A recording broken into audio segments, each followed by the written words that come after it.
Good morning. It is October 5, 2011.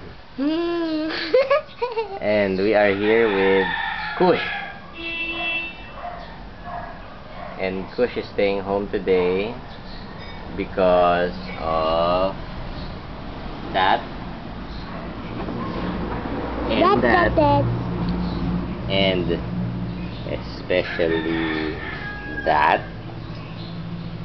eczema, yung pa, the other one, and that eczema, and stand up,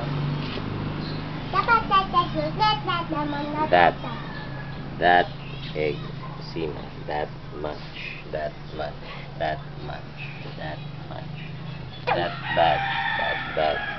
bad, Very bad. very bad. So what did you do this morning? Liver flush?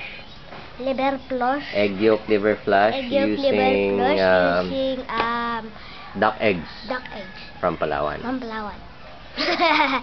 And lemon And lemon. and virgin coconut And oil. virgin coconut oil. And then he lied down for 30 And minutes then he lied down on for his 30 right side. minutes on his right side. And then he took a walk And he took a walk in the sunlight. in the sunlight. And today and in the next few days he will eat a raw paleo diet. Totally raw. Do you understand? Push. Okay.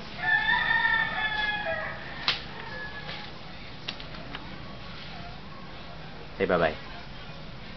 The blues, bye-bye.